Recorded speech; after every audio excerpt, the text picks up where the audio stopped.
Sa bawat butil ng palay, may kasamang pawis, pagod at panalangin.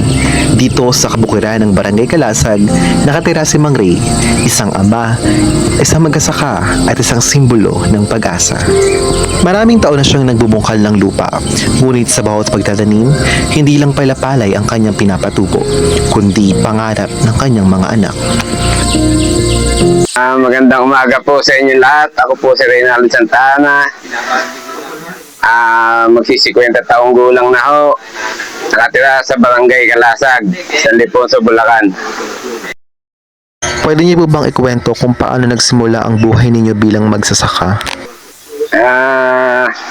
Nagsimula ang aking pagsasaka sa larangan ng kulang ako sa pag-aaral dahil high school lang ako. Nagkaroon ako ng opportunity na magsaka dahil doon sa amayin ko. At dahil sa pagsasaka, ayan, nagpagsimula ako makapagpaaral ng anak. At hanggang sa ngayon, taglay ko pa rin ang pagsasaka. Sa lahat ng taon na nagbubungkal kayo ng lupa, ano po ang pinakamabigat na pagsubok na hinarap ninyo? Sa larangan ng pinakamabigat na pagsubok sa pagsasaka, yung madalang ka ng kalamidad, marami kang utang, marami kang bali sa amo.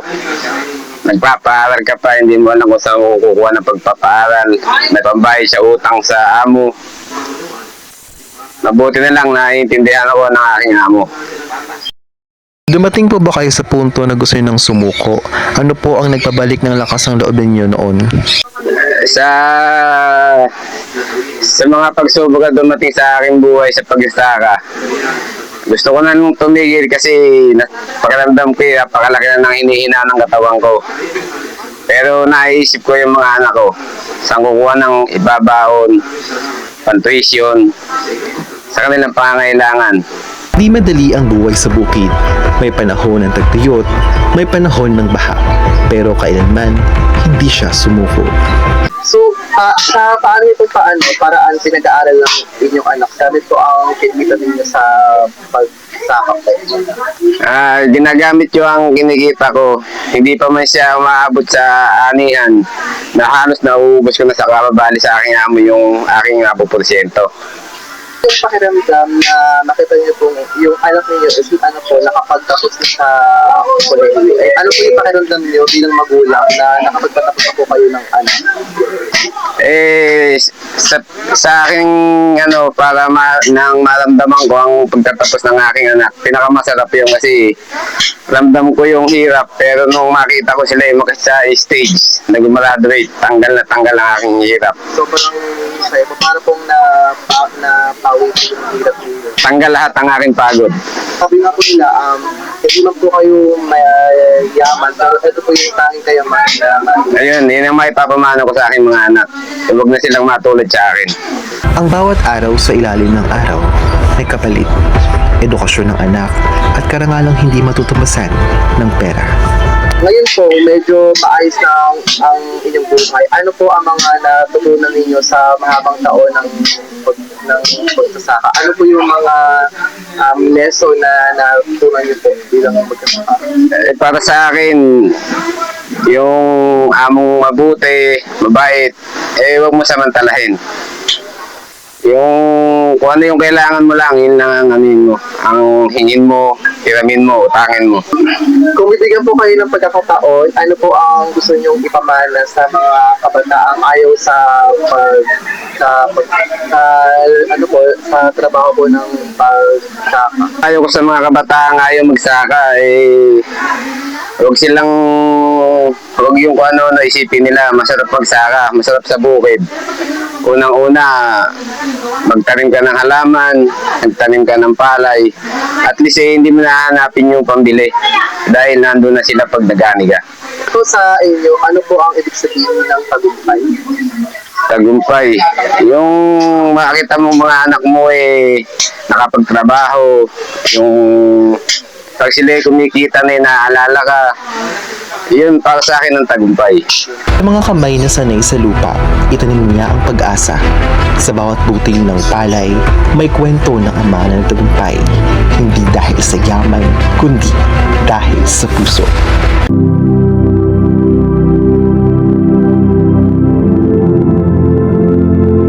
Bago pa sumikat ang araw, gising na si Nanay Dolores. Sa bawat umaga, dala niya ang pagod ng kahapon. Ngunit taglay din niya ang lakas ng isang magulang na hindi sumusuko. Mag-isa lang niyang itinataguyod ang pamilya. Sa mundong puno ng pangusga, pinili niya maging matatag kaysa sumuko sa hamon ng buhay. Ako si Dolores Castro Cruz, nakatira sa Kalasag, sa Aldepon, sa Bulacan.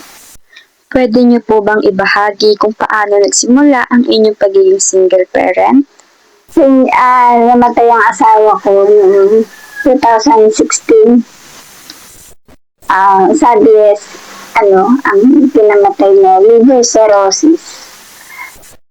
6 na buwan siyang nagkasakit na ospital siya una sa Galvez.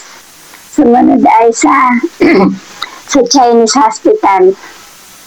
Hanggang sa, nung ilabas namin ng Chinese Hospital, nakaisang ang gabi lang namatay na. Siyempre, nung namatay na asawa ko, una kasi 3 anak ko. Naunang namatay yung anak ko ng 2006, yung panganay ko, 13 years old. Nalunod siya sa DRT. 13 years old, tapos andito kami, nakabakasyon siya doon. Sumunod nga, namatay ang asawa ko noong 2016. Siyempre, napakasakit. Diba? Sabi ko, nawala na naman ako. Kasi nga. At saka, hindi kami imabot ng 25 years. Baka 24 lang. Hindi man na kami, kamukha nung inang ko, inabot ng, nakinasal ng panahon ng hapon, kinasal ng 25 years, kinasal ng 50 years, samantala ako, hindi ko man na inabot yun. Sobrang sakit din. At yung anak ko, 2 na lang natira. Yung isa nung second year college pa lang nag-asawa na. Ngayon yung aking bunso ang 3rd year college pa lang nung namatay ang asawa ko. Siyempre, wala na akong pagkukunan nun. Yung aking may pinandar kaming tricycle, walang mag-drive. Pag aking magtitinda, napapanangis ako dahil walang driver. Yung anak ko naman mga estudyante, yung babae ko bago-bago pa lang nagda-drive na. Basta yun ang parting pinakamasakit sa buhay ko. Magtitinda ako, hindi ko mabitiwan ang pagtitinda ko dahil yun ang, dalawang ang negosyo namin. Kumbaga yung nanguhuli siya noon ng bibi, manok, nilulusa ng Divisoria. Hindi ko natikmang humango sa mga kapwa ko tindera. Sa Baliwag, pupunta ako para itinda sa market, sa bayan. Yun ang pinakamatindi. Tsaka siyempre, nung New Year, nagtinda ako kumbaga marami kong tira. Siguro, andito ako, nananangis ako. Sabi ko, napakahirap. Hindi ko, yun yung anak ng 3rd year college. Nung mamatay, siyempre meron akong kapatid na tumulong sa akin na pahiramin kahit Hindi, siyempre, pinahiram ako. Nung nakikita akong nahihirapan nung 4th year na siya, nag-call center. Lahat ng sinusweldo niya, binibigay niya sa akin. Tapos, bibigay niya sa akin, sumweldo siya ng 10. Bibigay niya sa akin nang may puhunan ako. Siya naman, lumuluwas araw-araw. Kumukuha lang sa akin ng 200 a day na baon. Kumbaga, nakakaikot kami sa ganang paraan. Hanggang sa yung mga thesis niya, siya na nagbayad, graduation fee. Punta na lang kami sa BSU siya nag-aaral noon, panahon na yun. Sa lahat po ng mga matitinding pagsubok po ninyo na kinaharap po noon, paano ninyo po ito hinaharap na tila po wala na kayong pag-asa? Paano ninyo po siya hinaharap noong panahon po na yun? Siyempre, wala Panginoon Diyos, nagdadasal ka. Na saan makasurvive ka. Matulungan, magpakatatag ka at kaya binigay sa iyo, kaya mo yan. Hindi mo bibigay sa iyo kung hindi mo kung di mo kaya. Ganun lang. Habang ang iba ay may katuwang sa laban ng buhay, siya ay mag-isa, ngunit matatag, umiiyak man sa gabi, bumabangon pa rin kinabukasan. Naman po yung, ano naman po yung nagbibigay po sa inyo ng inspirasyon para po magpatuloy po sa buhay? Yung una, meron akong apo at saka nga, nag-aaral. Kumbaga inspirasyon yung aking magpakatatag ka. Ika nga ganyan ang buhay. Hindi lang naman isa, dadalawa ang ganitong sinapit ng aking kaya nagpapakatatag ako. Tama po yung magpakatatag po tayo sa araw-araw. And sa pang-araw-araw niyo po, nakasama po ang inyong pamilya. Paano niyo po ito na tinutustusan po sa mga pangangailangan po ng pamilya niyo po sa araw-araw? Nga, nagtitinda ako ng prutas sa palengke. Okay naman ang kita. Tsaka yung anak ko nga, wala na akong pinag-aaral nun, nakatapos na, nagtrabaho nga agad. Nagkakatulong-tulong na. Po yung mga reaksyon or karanasan po ninyo sa community bilang isang single parent po? Sa ngayon, masarap na rin ang naging buhay ko dahil ako nakakapag-travel na rin kahit papano. Nung parating na ako ng Palawan, Bacolod, Singapore, Thailand. Masasabi kong enjoy na rin ako sa buhay ko kahit ako sa tulong ng aking anak na nakapag-aral sa pagtapos ko. Sa gitna ng hirap ng buhay, nananatiling bukas ang kanyang puso. Sa bawat takbang, dala niya ang pag-asa ng kanyang mga anak. Ano po yung nagpapagaan po ng pakiramdam niyo every time po na kayo po ay napapagod na po? Pag napapagod ako yun nga, sabi ako, sa totohanan, akin may nararamdaman. Meron akong, kung tawagin na congenital neuralgia. Meron akong ugat na niipit dito sa ulo ko na. On the January ako magpapasalang, magpapa-opera ako. Kailangan ko ng 300,000 sa doktor pa lang. And then yung anak ko meron siyang health card sa trabaho niya. Yan mula nung siya nag-pandemic, dito na siya nag-work from home. Kaya napakalaking tulong at napakalaking bagay sa amin. So, yun po, ayun po yung nagpapagaan po ng Oo, kahit ako may nararamdaman kumbaga laban lang. Hanggang saan makarating. Sa mga, kung may maririnig po kayo ng inyong pong mga anak ngayon, ano po yung gusto niyo pong sabihin po sa kanila ngayon? Kamukha nun, pag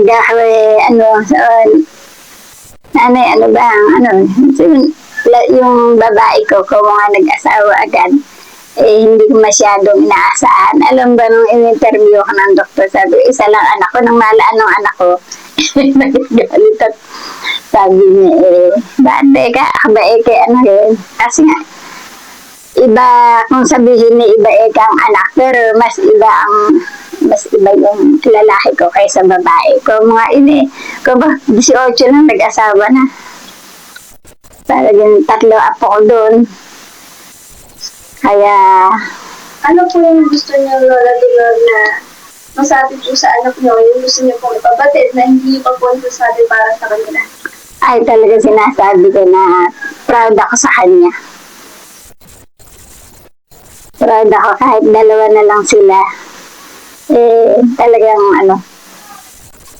proud. Talagang nakaka-proud po talaga. Lalo iba yung noong araw hindi mahilig magpatapos ang mga nanay na. Ngayon kahit mangutang, gagapang talaga na napagtapos. Kasi nakikita nila na pag napagtapos mo anak mo, andyan ang pag-asa. May pag-asa kang umunlad ang buhay, masenso. Dahil hindi naman lahat ng anak talagang may anak na talagang inuuna ang magulang. And then po, sa ating pong panghuli po, ano naman po yung gusto po ninyong mensahe sa mga kapwa po ninyong magulang na dumadaan din po sa kahirapan? Saan masasabi ko lang hindi nagtatapos ang buhay kung ikaw mawala ng asawa. Kumapit ka, lumabang ka. Mag-isip ka kung ano ba po pwede mong gawin na para masustentuhan mo ang sarili mo. Ako nga may nagsasabi sa akin, ba't kaya nagaan pa ako So, totohanan, may tindahan ako. Ito, ang sumusuporta sa akin, yung anak ko, dito siya lahat, tubig, kuryente, internet. Ako, ang aking iniintindi lang ay ang aking tindahan, kaya pagka mayroong lakad, sige, mga lakad ng senior, sige, lakad. Nakakita mo ko doon, lagi akong talagang iba, na pagtapos mo anak mo, lalo kung mabait at makasuporta sa iyo. Ang lakas ng isang magulang ay hindi nasusukat sa bigat ng pasan, kundi sa tibay ng loob na magpatuloy kahit walang kasabay.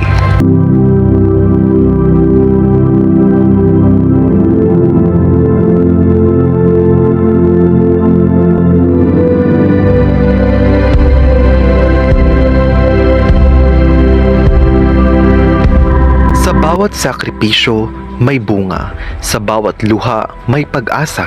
At sa bawat kwento, may mga taong nagtatanim ng pagbabago.